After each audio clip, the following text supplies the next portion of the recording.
உலகளாவிய பி-குருஸ் நேயர்களுக்கு வணக்கம். நம்முடன் இன்று இணைந்திருப்பவர் அரசியல் விமர்சகர், அரசியல் ஆய்வாளர் திரு கார்த்திகேயன் சுவாமி அவர்கள். சார் வணக்கம் சார். உங்களை வரவேற்பதில் பெருமிதமடைகிறோம். வணக்கம் சார். நம்ம பாக்குறோம் தமிழகத்துல ஆட்சி மாற்றம் ஏற்பட்டிருக்கு. ஆனா திமுகவுக்கு சற்றே குறைவில்லாத ஆட்சி தாவேகா அப்படின்னு விமர்சனம் வைக்கப்பட்ட நிலையில் ஒருத்தவங்க பதிவிடுறாங்க, ஒரு ஹாஸ்பிட்டலுக்கு பெர்மிஷன் வேண்டி அப்ளை செய்த 48 மணி நேரத்தில் without any bribe 0 hours waiting, அது இம்மீடியட்டா ப்ராசஸ் செய்யப்படுது. அதுக்கு உண்டான டைம் தான் அவங்க எடுத்துக்கிறாங்க. இம்மீடியட்டா அது எல்லாமே ஓபன் அப் ஆகுது தமிழகத்துல. சோ தமிழகம் இதே மாதிரி இருந்தால் மாற்றம் ஏற்பட்டுருச்சுன்னு தான் அர்த்தம். இந்த மாதிரியான ஒரு வித்தவுட் வெயிட்டிங்கிறது எவ்வளவு பெரிய வரப்பிரசாதம் தொழில் தொடங்குவோருக்குன்னு கேட்டு பார்த்தாதான் தெரியுங்கிற ரீதியில ஒரு பதிவு ஒன்றை போட்டிருக்காங்க. இதை நீங்க எப்படி பாக்குறீங்க? இந்த செய்தி எவ்வளவு தூரம் உண்மையானது? இந்த செய்தியோட இன் டெப்த் என்ன சார்? இல்ல, இது ஒரு மாற்றத்திற்கான அறிகுறி. நல்ல விதமான ஒரு மாற்றம் வந்திருக்குன்னு பார்க்கலாம். ஏன்னா அந்த செய்தியோட நம்பகத்தன்மையா அவர் யாரா இருக்கும், இப்படி ஒருத்தர் சும்மா போட்டு போவாரா அப்படிங்கிறது இல்லை. அவங்க திருச்சியில ஹாஸ்பிட்டல் ஏற்கனவே பண்ணிருக்கிறாங்க, நடத்துறதுக்கு ஓபன் பண்ணுறதுக்கு இப்போ சமீபமா கூட போட்டிருந்தாங்க. ஐ திங்க் ஜூன் 4ஆம் தேதி அவங்களுடைய ஓப்பனிங் நடந்து நினைக்கிறேன். புது பிளாக் ஒன்று நல்ல, ஐ திங்க் ஹாஸ்பிட்டல் நல்ல நேம், ஊரி சம்திங் ஒரு நேம் வரும். நல்ல ஏற்கனவே அங்கே எஸ்டாப்ளிஷ் ஆன ஹாஸ்பிட்டல் தாங்க. அப்போ அவங்க ஏற்கனவே அப்ளை பண்ணியிருக்கிறாங்க, எனக்கு வரல, வெயிட் பண்றாங்க, ஒரு லஞ்சம் கேட்டதுனால அப்படிங்கிற லெவல்லாம் இல்லாம ஓட்டம் 48 மணி நேரத்துல எங்களை கூப்பிட்டாங்க, கொடுத்தாங்க அப்படிங்கிறது ஒரு நல்ல ஒரு மாற்றம் தான். ஏன்னா இவங்கெல்லாம் பொய் சொல்ற அவசியம் கிடையாது. சரி, இப்போ அவர் பொய் சொன்னாருன்னு சொன்னா நாளைக்கே அதை நிரூபிக்க வேண்டிய கட்டாயம் வரும். எப்போ அப்ளை பண்ணீங்க, பேப்பரை காட்டுங்க, எந்த டேட்ல போட்டீங்கன்னு நம்ம சோசியல் மீடியா அடுத்த நிமிஷம் எடுத்து போட்டுருவாங்க. இப்போ இதுல அவர் பொய் சொல்றாரு அப்படின்லாம் இல்லைன்னா ஒரு நல்லது நடந்திருக்கு அப்படின்னு தெரியப்படுத்துறாரு அப்படின்னு பார்க்கலாம். இன்னொன்னு, இப்போ இந்த ஆட்சி வந்ததுல இருந்தே பாத்தீங்கன்னா ஏற்கனவே பள்ளி கல்வித்துறையில முன்னாடி இருந்ததுல 100 பள்ளிகளுக்கு நாங்க தலா 5 லட்சம் வீதம் கொடுத்தோம் அப்படின்னு சொல்லி ஒரு கம்ப்ளைண்ட் வந்தது கல்வித்துறையில. அப்பவும் என்ன சொன்னாங்க, இப்ப எங்களுக்கு எந்த பேச்சும் இல்லாம உடனடியா ஓகே பண்ணி கொடுத்துட்டாங்கன்னு சொன்னாங்க. ஸோ இது ஒரு நல்ல மாற்றம். இந்த மாற்றம் தொடர்ந்து வந்தால் நல்லது. ஏன்னா இந்த மாதிரி ஒரு அப்ளை பண்ணலாம், ஆன்லைன்ல போட்டா உடனே கிடைக்கும், சரி, எந்த லஞ்சமும் வேண்டாம். இதுக்கு எங்க இடத்துல முன்னாடி எல்லாம் செக் இருந்துன்னு சொன்னா, ஆன்லைன்ல அப்ளை பண்ணாலும் நீங்க நேரம் ஒரு தடவை கையெழுத்து போடணும், அந்த ஃபார்ம் சப்மிட் பண்ணணும், இதெல்லாம் இருந்தது. அப்போ நேரடியாக வரும்போது அந்த இடத்துல ஒரு மீடியேட்டர் வச்சு காசு வாங்குறதுங்கிறதா நடைமுறையில இருந்தது. இப்போ அது உடைச்சிருக்காங்க. அப்படிங்கும் போது அது நல்ல செய்தி தான். இதே மாதிரி இன்னொருத்தரும் போட்டிருக்காரு இதுலயே, அந்த இதே மாதிரி இந்த சோசியல் மீடியால இன்னொருத்தர் ஒரு செய்தி போட்டிருந்தாரு. அவருடைய நண்பர், அவர் ஒரு டிரான்ஸ்ஃபார்மர், அவருடைய இதுக்கு பிசினஸ்க்கு டிரான்ஸ்ஃபார்மர் இருக்கிறதுக்காக கேட்டிருந்திருக்காரு. 6 லட்சம் ரூபாய் தான், ஆனா அதுக்கு 24 லட்சம் லஞ்சம் கேட்டாங்க. அதை நான் கேன்சல் பண்ணிட்டு சோலார் போட்டோம். அடுத்து இப்போ 2 நாள் முன்னாடி அவங்களா எங்களை ஃபோன் பண்ணி இப்போ வைக்கிறீங்களா மறுபடியும், இன்ட்ரெஸ்ட் இருக்கான்னு கேட்குறாங்க. அது ஒரு பெரிய மாற்றம் அப்படின்னாரு. ஆனா சொன்னவர் பாத்தீங்கன்னாக்க அவர் பெரிய மார்க்கெட்டிங் கம்பெனி வச்சிருக்காரு, இந்த டிஜிட்டல் மார்க்கெட்டிங்லாம் பண்றாங்க, நிறைய இருக்கு. நமக்கு கேள்வின்னு வரும்போது இவங்கள மாதிரி ஆட்கள் கிட்ட வேணா கேட்கலாம், யார் சார் என்னெல்லாம் கேட்கலாம். அது முன்னாடி சொன்ன அந்த செய்தி அவர் ஒரு மருத்துவமனை நடத்திட்டு இருக்கிறாங்க, நல்ல ஒரு பேர் எடுத்த மருத்துவமனை. ஸோ அதனால அவங்களுக்கு அந்த மாதிரி சொல்ற அவசியம் இல்லை. இது நல்ல மாற்றம் தான் எல்லா துறையிலையுமே. விஜய் அவர்கள் வர்றதுக்கு முன்னாடி நான் வந்தால் ஊழலை ஒழிப்பேன்னு சொன்னாரு. இப்போ நிதிநிலை அறிக்கை கொடுக்கும்போது கூட எல்லா ஊழல் இவ்வளவு எல்லாம் கடந்து வந்திருக்கு, இவ்வளவு எல்லாம் பைசா நஷ்டமா இருக்கு, நமக்கு வரல, கடன் இருக்கு, இவ்வளவு கடன், அது நிறைய நிதிநிலையில சொன்னாரு. ஸோ அந்த மாதிரி இடத்துல கூட, ஆனா என்னன்னா அவ்வளவு சொன்னவரு திமுக 30% போகுதுன்னு முன்ன ஒரு கம்ப்ளைண்ட் வச்சாரு. அதை பத்தி எதுவுமே அதுல வாய திறக்கல. அது ஒரு வருத்தமா இருக்கிற நேரத்துல இந்த மாதிரி செய்திகள், அரசு துறையில் ஊழல் இல்லை அப்படின்னு சொல்லும்போது அது ஒரு நல்ல மாற்றம் தான். இது போல் நடந்தால் மிகவும் மகிழ்ச்சி, எல்லா இடங்களிலும் நடந்தால் மிக்க மகிழ்ச்சி. சரி, ஒரு பக்கம் பாக்குறோம் திமுகவுக்கும் காங்கிரஸுக்கும் ஏதோ ஒரு பெரிய இஷ்யூ ஒண்ணு போய்கொண்டிருக்கு அப்படின்னு பேசப்பட்ட நிலையில, காங்கிரசினுடைய ராகுல் காந்தி அவருக்கு பிறந்த நாள் என்பதற்காக இங்க மு.க. ஸ்டாலின் வாழ்த்து தெரிவிக்கிறாருக்கு. அதுக்கு பதில் தெரிவித்த ராகுல் காந்தி அவர்கள் மு.க. ஸ்டாலின் அவர்களே, உங்கள் அன்பான வாழ்த்துக்கு நன்றி. இந்தியா என்னும் கோட்பாடு நமது அரசியலமைப்பு மற்றும் கூட்டாட்சி தத்துவம் ஆகியவற்றை காப்பதில் நாம் கொண்டுள்ள கூட்டு உறுதிப்பாடு தொடர்ந்து நமக்கு வழிகாட்டும். அது ஜனநாயகத்தோட ஆன்மாவை காட்பதற்கான போராட்டம். அதனால நீங்க வாங்குங்கிற மாதிரியான ஒரு அழைப்பை திமுகவை நோக்கி காங்கிரஸ் விடுப்பதை நாம் பார்க்கிறோம். காங்கிரசினுடைய ராகுல் காந்தி அவர்கள் கொடுப்பதை நமக்கு பார்க்கிறோம். என்ன நடக்குது காங்கிரஸுக்கும் திமுகவுக்கும் இடையே? இப்ப தாவேகாவும் திமுகவும் ஒன்றா? ஆமா, இனி அவங்க ஒன்னாதான் ஆகணும். காங்கிரஸ் உடைய அந்த புள்ளி கூட்டணி இருக்கு இல்லையா, ஐஎன்டிஏ கூட்டணி, அந்த கூட்டணி ஏற்கனவே எல்லாரும் பேசிட்டு இருக்கிறவங்க தான் அவங்களுக்குள்ள. இப்ப தாவேக்கா இணைஞ்சிருக்கிறாங்க. இந்த வாட்டி அவங்க கூப்பிட்டு போனாங்கன்னா அந்த கூட்டத்துக்கு திமுகவும் தான் போகும். அப்ப என்ன சொல்லுவாங்கன்னா, தமிழ்நாட்டில் நாங்கள் வேறு வேறு, இப்ப கம்யூனிஸ்டும் காங்கிரஸ் என்ன சொல்றாங்க, கேரளால வேற வேற, நாங்க பெங்கால்ல வேற வேற, ஆனா மோடி எதிர்ப்பில் நாங்கள் ஒற்றுமையாக ஒரே அணியாக நிற்போம்ன்றாங்க. அது மாதிரி விஜய் அவர்களும் அந்த அந்த கட்டத்திற்கு வர வேண்டிய கட்டாயத்துக்கு தள்ளப்படுவார்.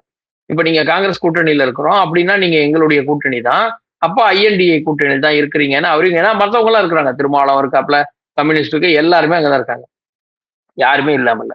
சோ ஆட்டோமேட்டிக்கா இருக்கிற எல்லாரையும் சேர்த்துட்டு இவர் ஒருத்தர் தான் இருப்பாரு, அவரு போயிடுவாரு.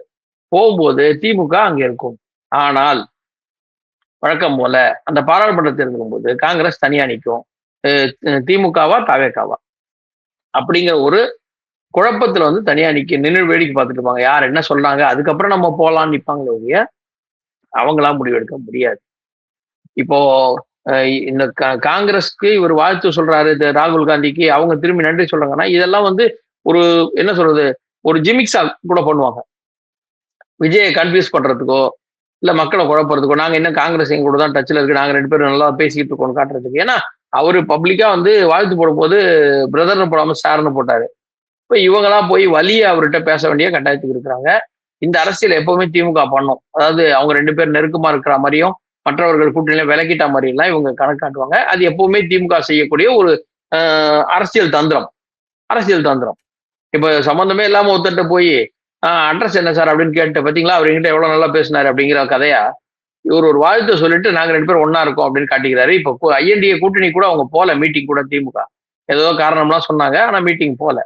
போயிருந்தாங்கன்னா அவங்க அந்த கூட்டணியில இருக்காங்கன்னு நம்பலாம். இப்ப இல்ல. சோ இது ஒரு வெற்று ஏமாற்று அரசியல். வெளியில ஒரு மாய பிம்பத்தை கிரியேட் பண்றாங்க. ஏன்னா இவங்களுக்கு காங்கிரஸ் இருந்தா மட்டும்தான் ஜெயிக்க முடியும், அந்த சிறுபான்மை வாக்குகள் வரும், தேசிய அளவுல தேசியம் நாங்களும் பெரிய கூட்டணியில இருக்கோம்னு சொல்றதுக்கெல்லாம் முடியும். இப்ப அது முடியாது.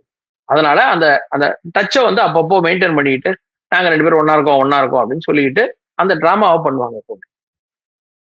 ஒருவேளை காங்கிரஸ் ஆட்சியில் பங்கு, அதிகாரத்தில் பங்கு அப்படிங்கறத காங்கிரசினுடைய முன்னாடியே பார்த்தோம், எம்பி மாணிக் தாக்கூர் எல்லாம் வெளிப்படையாவே பேசி இருந்தது.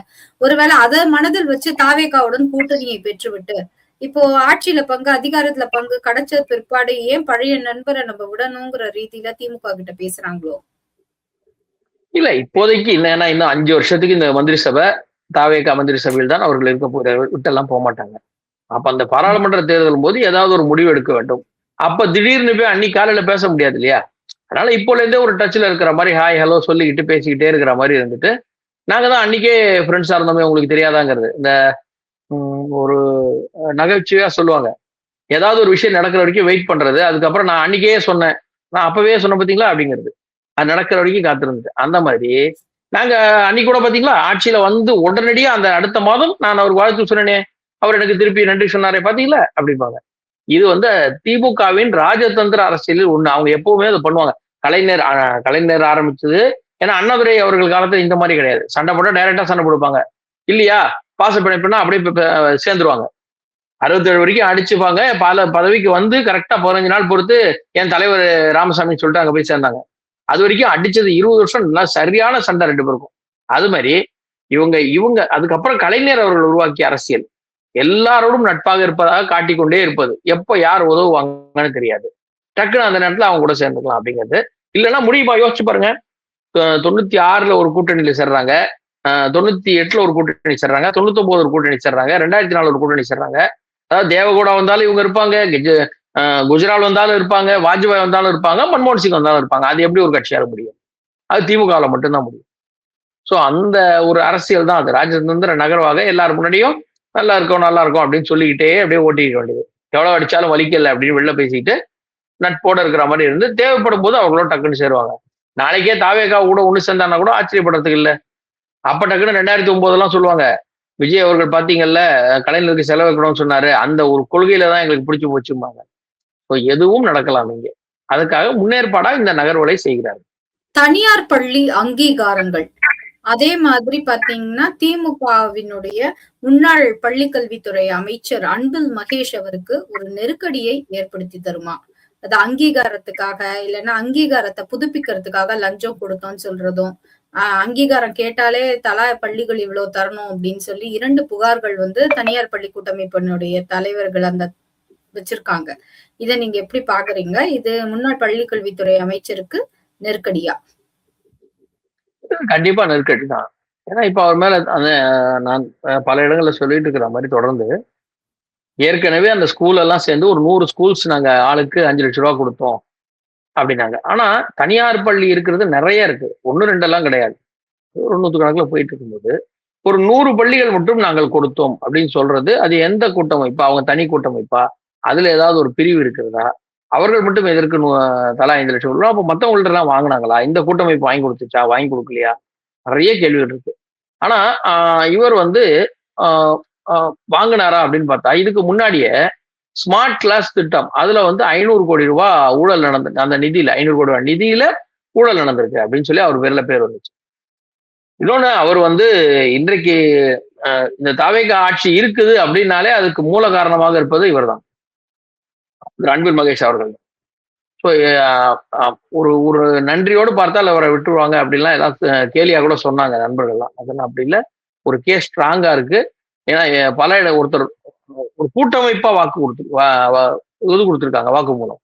நாங்கள் கொடுத்தோம் 100 பள்ளிகளுக்கு தலா 5 லட்சம் கொடுத்தோம் அப்படின்னு சொல்லும்போது அது ரொம்ப வேலிடான ஒரு சாட்சியம். அதை மறுக்க முடியாது. அதனால அதை பேஸ் பண்ணி கண்டிப்பாக இவருக்கு சிக்கல் காத்திருக்கிறது. இன்னொன்னு இவர் அமைச்சரா இருக்கும்போது எங்க அமைச்சர் வேலையை பார்த்தாரு யோசிச்சு பாருங்க. இவர் வந்து இவர் உதயநிதி கூடயே எப்ப பாரு எல்லா ப்ரோக்ராமும் நிக்கிறதா இருக்கட்டும், இல்லைன்னா கரூர்ல ஒரு சம்பவம் நடந்துன்னு ஓடி போய் அழுது நடிச்சு ஆர்ப்பாட்டம் பண்ணதா இருக்கட்டும். அப்ப இவர் என்ன பண்ணாரு? மந்திரியா இருந்தாரு. என்ன பண்ணாரு? காஃபி வித் அன்பில்னு சொல்லிட்டு போய் காஃபி குடிக்கிறேன் ஸ்கூல்ல பசங்களோட இருந்தாரு. இதெல்லாம் என்ன பண்ணாங்க? அவங்க திட்டங்கள் ஏதாவது நல்ல திட்டம் இருந்துச்சா? ஸோ இதை போன்ற ஆட்களை எல்லாம் விளம்பரத்துக்காக நிறைய செஞ்சாங்க. இப்போ வந்து சிக்கல்ல மாட்டுறாங்க இந்த ஊழல்களுக்கு. திமுகல எல்லார் மேலேயும் ஒரு வழக்கு இருக்கும். அதுல இவர் மேலேயும் இருக்கு. இது வந்து ஒரு நார்மலான இப்பதான் அவர் திமுகவில் உறுப்பினராக இருப்பதற்கான ஒரு அடிப்படை தகுதியை முழுமையாக பெற்றிருக்கிறார் அப்படிங்கிறத பார்க்கலாம். சார், தொடர்ந்து சட்ட சபையில என்ன நடக்குது? ஏன் திடீர்னு போடுறாங்க லைவ், திடீர்னு ஆஃப் பண்றாங்க? பதற்றமா இருக்கே சட்டசபை சூழல். என்ன காரணம்?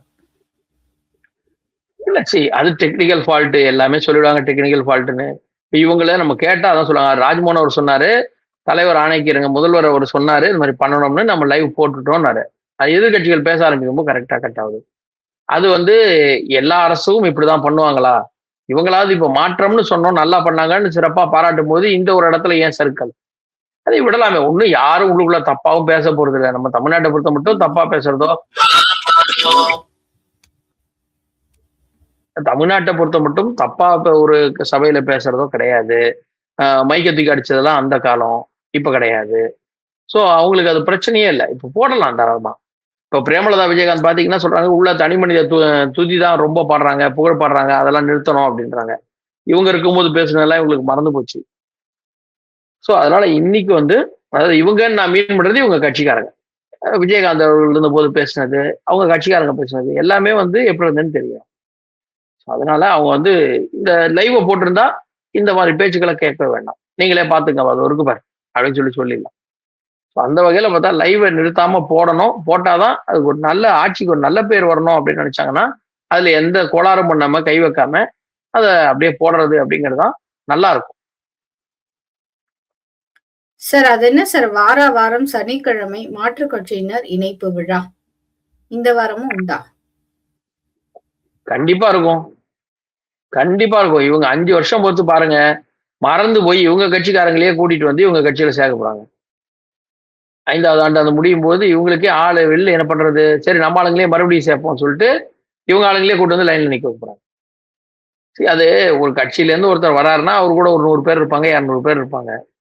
இப்போ அவர் மகேந்திரம் போனார் மாதிரி தனி அங்க இருக்கிறதே அவருக்கு யாருமே ஆதரவு கிடையாது. அவர் மட்டும் தனியா நடந்து போய் சேர்ந்துட்டாரு. ஆனா போன வாரம் அதிமுகல இருந்து 4 பேர் வந்தாங்க, பயங்கர கூட்டமா இருந்துச்சு, தள்ளு முள்ளெல்லாம் இருந்துச்சு. ஸோ அதனால இவங்க ரசிக்கிறாங்க. அதாவது கூட்டம் இவங்களை நோக்கி ஓடி வருதுங்கிறத ரசிக்கிறாங்க. மக்கள்கிட்ட வந்து கொண்டு போய் சேர்க்கணும். பாத்தீங்களா, ஆட்டு மந்த மாதிரி எங்கள்கிட்ட ஓடி வராங்க அப்படின்னு சொல்லணும், ஒரு பெருமை. இதையெல்லாம் பெருமையாக நினைத்து கொண்டு அந்த கட்சிகள் செய்கிறார்கள். ஸோ அதை நிறுத்தணும். வர வர எப்படி சேர்ப்பாங்க? சனி ஞாயிறு ஆயிடுச்சுன்னா இவங்களும் வந்து வெக்கேஷனுக்கு போற மாதிரி தானே. கண்டிப்பா ஆளுங்களை வந்து கூட்டு வந்து சேர்த்து விட்டுரும். அது நடக்க தான் வரும். நடக்க வேணும்னு நம்ம சொல்றது வந்து அவங்க நடத்தி தான் ஆவாங்க. அது வேற வழியே கிடையாது. நம்மளும் அதை பார்த்து தான் ஆகணும். என்ன பண்றது? திமுக கொள்கைகளுக்கு வேறு வண்ணம் இல்லைன்னா சாயம் பூசி இருக்காங்க தாவேகா அப்படின்னு தாவேகாவை கடுமையான வார்த்தைகளால் முன்னாள் போக்குவரத்து துறை அமைச்சர் திரு சிவசங்கர் அவங்க வந்து சொல்லியிருக்காங்க. இதை நீங்க எப்படி சார் பாக்குறீங்க? முதல்ல சிக்கருக்கே திமுக என்ன கொள்கை இருக்குன்னு சொல்லிட்டோம். திமுக என்ன கொள்கை இருக்குன்னு சொல்லிட்டோம். அதுக்கப்புறம் அவங்க வேற கலர் அடிச்சாங்கன்னு கேட்போம். திமுகவுக்கு கொள்கை கிடையாது. அப்புறம் அவங்க கலர் அடிச்சிட்டாங்க, எங்களது மேல வண்ணம் பூசி ஸ்டிக்கர் ஒட்டினாங்கன்னா நீங்க என்ன கொள்கை வச்சிருந்தீங்க? உங்கள்ட்ட கொள்கையே அடிப்படை கொள்கையே உங்கள்ட்ட கிடையாது. உங்களுக்கு என்ன ஒரே கொள்கை, இவனை எப்படியான அசிங்கப்படுத்து, கேலி பண்ணு, கிண்டல் பண்ணு தவிர வேற எதுவும் கிடையாது. ஒரு குறிப்பிட்ட ஜாதியை மட்டும் பேசணும், ஒரு குறிப்பிட்ட மதத்தை மட்டும் ஒழிக்கணும். இதுதான் உங்களுடைய கொள்கை. அந்த கொள்கையில இவங்க இல்ல, ஸ்டிக்கர் ஓட்டல. இவங்க வந்து எல்லாமே எங்க திட்டம், எல்லாமே உங்க திட்டமா தான் நீங்க ஏன் தோத்து போனீங்க? எல்லாமே உங்க திட்டம் என்றால் ஏன் தோத்து போனீங்க? அப்படின்னா உங்க திட்டங்கள் எதுவுமே மக்கள்கிட்ட சேரல, சரியில்லை, மக்களுக்கு பிடிக்கல, ஏத்துக்கல, இப்படி நிறைய சொல்லலாம். அதனால அவர் புலம்புறதெல்லாம் தனியா புலம்பிட்டு போட்டோம். ஏன்னா அவருங்க வந்து எப்பவுமே ஜெயிச்சா அண்ணா வழி, தோத்தா பெரியார் வழிம்பாங்க. என்னன்னு கேட்டா, ஜெயிச்சா பாராட்டுறது, தோத்தா திட்டுறது அவங்கள, மக்களை. அந்த மாதிரி பழகிட்டாங்க. பட் இதெல்லாம் வந்து சகஜம்தான். இங்க நடக்கிறதெல்லாம் அப்படிங்கிறது பார்த்தோம்னா அரசியல்ல இன்னைக்கு இதெல்லாம் சாதாரணமாப்பா அப்படின்ட்டு கடந்து போக வேண்டியதா நம்மளுடைய நிலைமை இருக்கு. சார், மதுரை மாவட்டம் பிள்ளையார்பட்டி கற்பக விநாயகா நகரத்தார் ட்ரஸ்ட் அவங்களுக்கு சொந்தமான நிலம் கையகப்படுத்தப்பட்ட வழக்குல பாத்தீங்கன்னா, உரிய இழப்பீடு கொடுக்காததுனால மதுரை மாவட்ட கலெக்டர் அலுவலகத்துக்கு சொந்தமான 13 காரு, 100 கம்ப்யூட்டர்ஸ், 400 பீரோக்கள், 200 நாற்காலிகள், 20 ஏசி, 20 லேப்டாப், பிரிண்டர்கள்லாம் அதிரடியா ஜப்தி செய்ய உத்தரவு பிறப்பிக்கப்பட்டிருக்கு. இதை தொடர்ந்து அதுவும் நடந்திருக்கு. இதை நீங்க எப்படி பாக்குறீங்க? மதுரை மாவட்ட ஆட்சியர் அலுவலகத்துல, கலெக்டர் அலுவலகத்துல இது நடந்திருக்கு. இல்ல இது வந்து இப்ப இந்த ஆட்சி வந்த உடனே நடந்தது அப்படின்னு நம்ம எடுக்க வேண்டாம். நம்ம முன்னாடி இதுலயே, ஏன்னா ரொம்ப நாளா நடந்தாலும் அந்த அடமானம் வைத்திருந்தாலும் அந்த கேஸ் நடக்கும்போது அடமானம் நான் சொல்றது ஒரு இது அடகு வச்சுட்டாங்க அப்படின்னா ஒரு 5 வருஷம் 10 வருஷம் பொறுத்து பேங்க் நடவடிக்கை. 2004லயே இந்த நிலம் வந்து கையகப்படுத்திருக்காங்க சார். 2004ல. அதான் சொல்லுவாரு. இப்போ ஒரு இடத்த அடகு வச்சிருந்தாங்கன்னா ஒரு 5 வருஷம் 10 வருஷத்துல வந்து மீட்டுக்கல அப்படின்னு சொல்லி, நீங்க மீட்டு இருக்கலன்னா அதை ஏலத்துல விடும். இந்த வழக்கு வந்து இவங்களுக்கு கொடுக்க வேண்டிய அந்த இடத்துக்கான காசு கொடுக்கல. அதுக்கு ஒரு லிமிட் வச்சிருக்காங்க, இத்தனை வருஷத்துக்குள்ள கொடுக்கணும் அப்படிங்கிறது கோர்ட்லாம் பார்த்து செய்யணும்.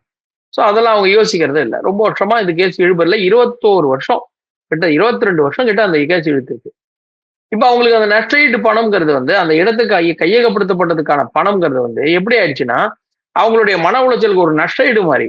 அவங்க இவ்வளவு வருஷம் எவ்வளவு போராடி இருப்பாங்க, என்ன கஷ்டப்பட்டு இருப்பாங்க, அதையெல்லாம் கணக்கில் கொண்டு அவர்களுக்கு அதற்குரியதை செய்து, இப்ப இந்த ஆட்சியாளர்கள் என்ன செய்யணும், அதுக்கு ஏத்த மாதிரி உங்களுக்கு ஒரு பெரிய அளவுல அட்ஜஸ்ட் பண்ணி செஞ்சு தரோம்னு சொல்லி இறங்கினா கண்டிப்பாக இது போன்ற சம்பவங்கள் இனி நடக்காது. இது போன்றது நல்ல விதமா இருக்கும். ஏன்னா ஒரு நிலம் கையகப்படுத்தணும் அப்படின்னா அதுல எவ்வளவு பிராக்டிக்கலான சிக்கல்கள் இருக்குங்கிறது எல்லாருக்கும் தெரியும். ஒரு பிரிட்ஜு கையகப்படுத்தி பிரிட்ஜு கட்டிட்டாங்க. ஆக்சுவலா சொன்னா ஒரு பிரிட்ஜு கட்டி முடிச்சாச்சு. அந்த இறங்குற இடத்துல ஒரு வீடு, பிரிட்ஜு கட்டி முடிக்கிற வரைக்கும் 2-3 வருஷம் அந்த வீடுக்கு வந்து நஷ்டஈடு தரல. அவங்களும் கேஸ் போட்டிருந்தாங்க, அப்படியே பெண்டிங்ல இருந்துச்சு. நான் பார்த்திருக்கேன் சென்னையில புறநகர் பகுதியில. ஸோ இது மாதிரிலாம் நிறைய இடங்கள்ல கொடுக்காமலாம் நடந்திருக்கு. மிரட்டி எழுதி வாங்குறதா இருக்கட்டும், இல்ல அந்த இடத்த வாங்கிட்டு காசு கொடுக்காம இருக்கிறது நிறைய நடக்குது. அப்போ அதெல்லாம் வந்து சரி பண்ணணும். ஏன்னா இது வந்து கோர்ட்டு இப்ப ரொம்ப தாமதமான நீதி, ரொம்ப ரொம்ப தாமதம். இது முன்னையே பார்த்துருக்கலாம். சில வழக்குகளை மட்டும் அவசர அவசரமா விசாரிக்கிறாங்க. நைட்ல கூட பரவாயில்ல, வாங்க விசாரிக்கிறேன், ஜாமீன் கொடுக்குறேன் அப்படின்றாங்க. இது போல வழக்குகள்லாம் அவங்க முன்னுரிமை கொடுத்தாங்கன்னா நல்லா இருக்கும். சரி, ஒருத்தர் செவரேறி குச்சி ஓடுறாரு, ஒருத்தர் வீட்டுல வந்து செவரேறி குச்சி போய் சோதனை பண்றாங்க, அவருக்கு 30 தடவை ஜாமீன் கொடுக்குறாங்க. ஒரு ஜல்லிக்கட்டு வழக்கு அவசரம், நாளன்னைக்கு ஜல்லிக்கட்டு நடத்தணுங்கன்றாங்க, அது ஒன்றும் அவ்வளவு பெரிய அவசரம்லாம் இல்லை, அடுத்த வாரம் பார்ப்போன்றாங்க. நீதித்துறை வந்து எந்த இடத்துல பேலன்ஸ் ஆகாம இப்படி இருக்குங்கிறது நமக்கு புரியல. ஒரு சாமானியனா நம்ம பார்க்கிறோம், நமக்கு தெரியல. ஸோ படித்தவர்கள், பண்பாளர்கள், ஆட்சியாளர்கள், மேலிருப்பவர்கள் இவங்க எல்லாம் சேர்ந்து அதை ஒரு தீர்வாக சரியா கொண்டு வந்தாங்கன்னா நல்லா இருக்கும். எப்பவுமே நம்ம திருப்பி திருப்பி கேட்கிறோம். அதாவது தாமதிக்கப்பட்ட நீதி என்பது மறுக்கப்பட்ட நீதிக்கு சமம்னு சொல்லுவாங்க. இவ்வளவு வருஷம் கழிச்சு அவங்களுக்கு கொடுத்து அவங்க இந்த இந்த இடத்துக்கு இத்தனை வருஷமா என்ன பண்ணுவாங்க? நீங்க ஒரு சிம்பிள் கணக்கு, ஒரு 1 கோடி ரூபாய் கடன் வாங்கிட்டாங்க இதை நம்பி அது வரணும்ட்டு, 21 வருஷம் ஆச்சு வரல. அந்த கணக்குக்கு எவ்வளவு வட்டி கட்டியிருப்பாங்க, இது என்ன அவங்களுக்கு ஆக போகுது அப்படின்னு ஒரு சின்னதா ஒரு கணக்கு நம்ம யோசிச்சா இதுல என்ன சிக்கல்கள் உள்ள இருக்குங்கிறது நமக்கு தெரிய வரும். நார்மலாவே இப்போ ஒரு அடிப்படையா பார்த்தா புரியுது. அது மாதிரி இனி இந்த அரசாங்கங்கள் வரக்கூடியது, அடுத்தது இப்ப இருக்கிறது, அடுத்தது இவங்க எல்லாருமே கொஞ்சம் அதெல்லாம் கணக்கெடுத்து செஞ்சாங்கன்னா நீதித்துறை மீது நம்பிக்கை வரும் ஒன்று, இன்னொன்று மக்களுக்கு தாமதம் இல்லாமல் நீதி கிடைக்கும்னு ஒரு நம்பிக்கையோட நீதிமன்றத்தை நாடி போவாங்க. இப்ப இந்த கட்ட பஞ்சாயத்து பண்றவங்க எல்லாம் இருக்காங்கல்ல ஊர்ல அங்கங்க, சோ அதெல்லாம் பண்ணாம நிறைய இருக்காங்க. நமக்கே தெரியும் கட்ட பஞ்சாயத்து எல்லாம் பண்ணா ஒரு ஹெலிகாப்டர் ஒருத்தர் வாங்கி விட்டா கூட உடனே எனக்கு என்ன கொடுக்குறேன்னு சொல்லி சண்டை போட்டவங்க எல்லாம் நம்ம பார்த்திருக்கோம். சமீபத்துல பார்த்தோம். நீ எப்படி இங்க கம்பெனி நடத்தலாம், என்கிட்ட காசு கொடுக்கணும்பாங்க. கோர்ட்டுக்கு போனா நடக்குமா நடக்காதா? இல்ல நடக்கும், நீ போ, உனக்கு நியாயம் கிடைக்கும் அப்படின்னு ஒரு நம்பிக்கையை மக்கள்கிட்ட விதைக்கணும்னா இது போல தாமதிக்காமல் கொஞ்சம் சீக்கிரமா கொடுத்தாங்கன்னா நல்லா இருக்கும் அப்படிங்கிறது ஒரு பொதுமக்கள் பார்வையா இருக்கு. சரி, அதிமுக பொதுவாகவே தொண்டர்களுடைய பலத்தினால, தொண்டர்களுடைய அவங்களுடைய என்ன சொல்றது, அவங்களோட உணர்வால கட்டி எழுப்பப்பட்ட கோட்டைன்னு சொல்லுவாங்க அதிமுகவை. இன்றைக்கு அதிமுகவிலிருந்து முன்னாள் அமைச்சர்கள் ஒவ்வொருவராக விலகி சென்று அடுத்த கட்சியை நோக்கி ஐக்கியமாகிவிட, இங்கு இதை ஸ்ட்ராங் செய்வதற்கு எடப்பாடி அவர்கள் தன்னுடைய மகனுக்கு ஒரு முக்கியத்துவம் கொடுக்கிறாரா கட்சியில அப்படிங்கிற ஒரு பேச்சு வருது. இதை நீங்க எப்படி பாக்குறீங்க? அப்போ அதிமுகவிலும் வாரிசு அரசியலா? இன்னைக்கு ஒரு பேட்டி கொடுத்திருக்காருன்னு நினைக்கிறேன். என்னுடைய மகன் வரதா இருந்து எல்லாருமே சொல்றாங்க, அப்படிலாம் இல்லைன்ற ஏதோ ஒரு காணொளி ஒண்ணு வந்தது, முழுதா வரல எனக்கு, பட் அப்படிதான் நினைக்கிறேன். அவர் வரலன்னு தான் சொல்லியிருக்கிறாங்க. சரி, வந்தாலுமே இங்க என்ன பிரச்சனைனா, அவர் பையன் வந்தா சரி பண்ண முடியுமா? உடனே இளைஞர்கள்லாம் அவரை நோக்கி ஓடி வந்துருவாங்களா? யாருன்னே தெரியாது. அவர் பையன் வந்தோடனே அப்படியே ஒரு கூட்டம் கொடுக்கணும்னு வந்து சேர்ந்துருவாங்களா? ஒண்ணுமே கிடையாது. யார் வந்தாலும் பார்த்தா, நீங்க சொன்னீங்க தொண்டர்களுடைய பலத்தில் வளர்ந்த கட்சி அதிமுக. இப்ப கிட்டத்தட்ட ஒரு வாழைப்பழம் மாதிரி, தொண்டர் பழம்லாம் இல்ல, இப்ப கட்சியே ஒரு வாழைப்பழம் மாதிரி, எல்லாரும் தூக்கி போட்ட தோல் மாதிரி எல்லாம் வெளில போயிட்டு இருக்காங்க. இதுவே நசுங்கி போய் கிடக்குதுங்க கட்சி. சோ அதை தான் சரி பண்ணணும். அதுக்கு அவர் எது பண்ணாலும் சரின்னு சொல்லி இருக்கக்கூடியவங்க இருக்க மாட்டாங்க. ஏன்னா அந்த பதவி ஆசை ஒண்ணு, இப்ப எதிர்கட்சிகள்ல இருக்கிறவங்க காட்டக்கூடிய பண ஆசை ஒண்ணு, நிறைய விஷயங்கள்லாம் மாறுது. ஏன்னா இவர் ஒன்றும் செல்வி ஜெயலலிதா அவர்கள் கிடையாது. இவர் ஒரு சவுண்ட் விட்டோன்னே அப்படியே வரிசையா எல்லாரும் வாசல்ல நிக்கிறதுக்கு, இவரே கத்திட்டு இவரே வாசல்ல போய் இவரே நான் வந்திருக்கேன் அப்படின்னு சொல்லிட்டாதான் உண்டு. இந்த நிலைமையில அப்படிதான் இருக்காரு. ஏன்னா இவர் ஒரு ஜெயலலிதா அவர்களை போல ஒரு சர்வ வல்லமை மிகுந்தவராக இருந்தால் கட்சி இப்படி வந்திருக்காரு. இப்ப இருக்கிற 10 பேரையும் காப்பாத்திக்கணுன்ற நிலைமை இவருக்கு இல்ல, அந்த யோசனையும் இல்ல. கட்சி நம்ம கையில இருக்கணும் அப்படிங்கிற ஒரே எண்ணத்துல மட்டும்தான் இருக்காரு.